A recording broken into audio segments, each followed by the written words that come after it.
What's up, guys? Zach here, Kentucky CrossFit. Happy Friday. Let's talk about the workout of the day for May 8th. So we got a partner option to finish off. We got a little warm-up and strength following that. Looking at number one, our warm-up for the day. I want you guys to go through 2 rounds of work just to heat everything up and get prepped.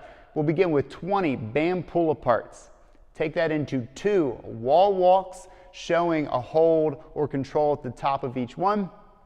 30 seconds of a ring row or inverted row, pull back and hold into 10 staggered plyo push-ups. Looking at our motions further, pull aparts, pretty straightforward. Use your band, wing back, heat up the shoulders. If we don't have access to a band, I want you to drop down to a high plank or your knees and do a scap-driven push-up, okay? Just shoulder blades moving, arms are locked.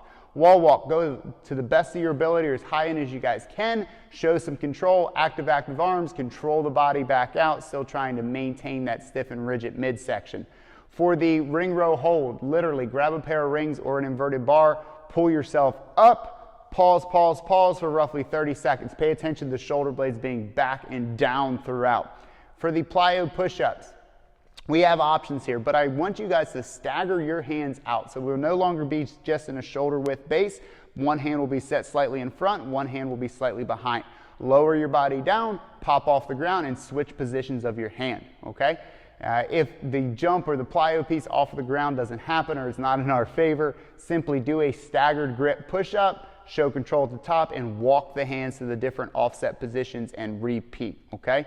Rest is needed with this guy, but 2 rounds of work, and that'll heat us up moving into number 2 for the day, which is a push-pull alternating EMOM for 18 minutes, which equals 9 rounds. Our movements, we'll look at sets of 5 on the bench press and sets of 5 of a strict pull-up.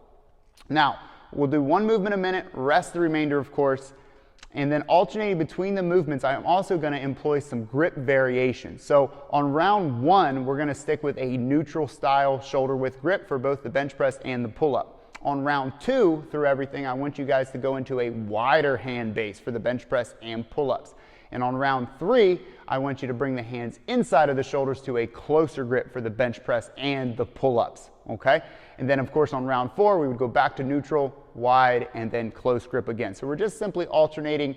If you notice my grip position going from shoulder width, outside, and then inside the shoulders. This holds true to a bench press. If you guys are going to play with dumbbells, play with the position of how wide we're taking the bells, how close we're taking the bells.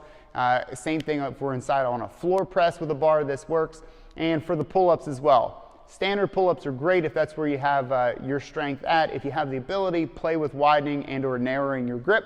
Same grip variation for our inverted row here as well. I'd want the hands to go wider and then closer for the row. Looking at our conditioning for the day, we have options, but number 3 on the board, we'll begin with the partner workout. We love it. This is meant to be done kind of a running clock, a continuous running clock format. So begin with your partner with 3 rounds of work of 22 burpees, 14 thrusters, 8 power snatches.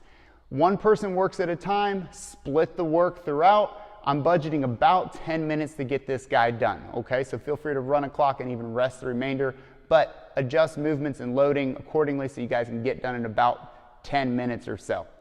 After that, have a bar, multiple bars or dumbbells out, and we'll go into an 8-minute block to work up to a heavy complex for the day of a power snatch, overhead squat, hang power snatch, overhead squat.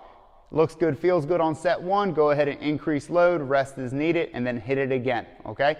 Options for this, if we don't have the ability to snatch or the room even in our garage to gears to a clean, and our complex will become a power clean, front squat, hang power clean, front squat, okay? Following that, you guys work up to a heavy load, decrease weight, reset a clock, still with your partner. We're gonna move into a 9-minute AMRAP of 30 double unders, 7 power snatches.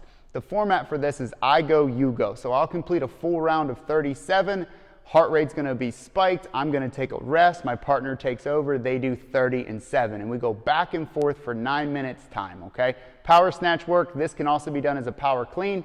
Pick a load that you can be continuous and unbroken, preferably touch and go style movements for the sets of 7. If you're working out solo today, we got you still. Looking at our solo option, we're gonna follow the same format. Begin with 3 rounds of work of 11 burpees, 7 thrusters, 4 power snatches. Okay, so we did the math for you and split the repetitions. This should be done in closer to 7 to 10 minutes still. Don't burn yourself up, but more warm up for the 8-minute piece following this, where again, I want you to work up in a complex of power snatch, overhead squat, hang power snatch, overhead squat, or you guys are welcome to sub it to the clean variation here as well. Then 9-minute AMRAP as well of 30 double unders, 7 power snatches, rest, 30 seconds between your rounds, or maybe you don't. You just get after it for 9 minutes, okay? Have fun with it, guys. Hope you had fun this week. I'll talk to you tomorrow or Monday.